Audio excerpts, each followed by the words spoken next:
I thought you might like to see the first ever series that DC Comics published, and what a treat to see every issue at once. It was called New Fun Comics. Here's your first issue right here. This is February 1935, New Fun Comics #1, the first DC comic. Notice the large format here. Well, a couple things to notice. First of all, the reason they emphasize the word new on here is because it was the first comic with original material in a day where the only existing comic books just reprinted strips from the Sunday Funnies. So new material was a big deal. As for the size, it's fairly gigantic. I'll show it to you next to, take one of the Treasury editions of the 1970s, which we usually think is huge. It's taller than that. And then here's a modern day comic book, quite a difference there. Now you can look at the other 5 issues of the series. We have all of these in the same auction, and just how things developed. Number 3 is notable because it says now in colors. The first 2 just had color covers and the insides were black and white. They added the innovation of color, and that takes us through late 1935, and then we'll move on to our next grouping. So New Fun Comics took us through issue number 6, and then with number 7, the title changed to More Fun Comics. Here it is, More Fun Comics #7, and note as they continue to experiment with the format. Now we're going down to a square shape here, along with the title change. They kept tweaking it some more. Look, here's the very next issue, More Fun Comics #8. It's just a little bit taller and a little bit wider as they experimented. But then they decided, let's go down to a smaller size.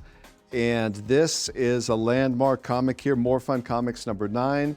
It is the first comic book with original material in what we would call standard size. And to illustrate that, I'll just put a modern day comic next to it.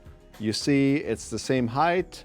It is a little bit wider, as all Golden Age comics are, but they went to the height that is still in use today. So very significant comic, More Fun Comics #9, but like all of these, a very hard to find comic. The More Fun series continued. Here's number 11.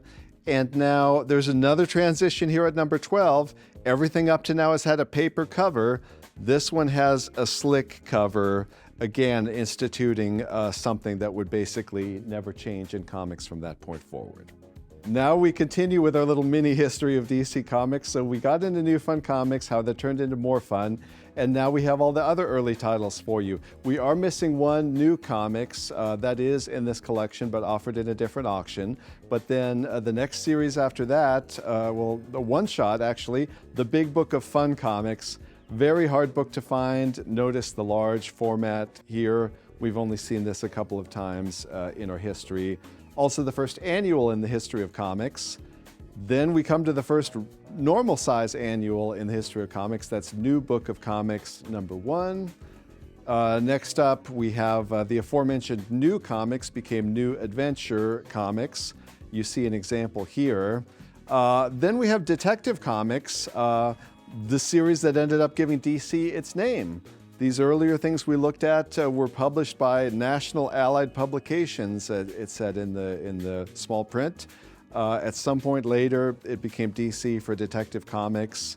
And then look what we end up with. You may have heard of this one, a little comic called Action #1, with the first appearance of Superman. So whenever you can lay out an array where Action 1, the comic that started the Golden Age, is the most recent comic in the bunch, you know you've got a pretty rare group set up. So every single comic you see here is open for bidding right now. It's the Christine Farrell Complete DC collection, which ends October 25th and 26th, and that's at ha.com.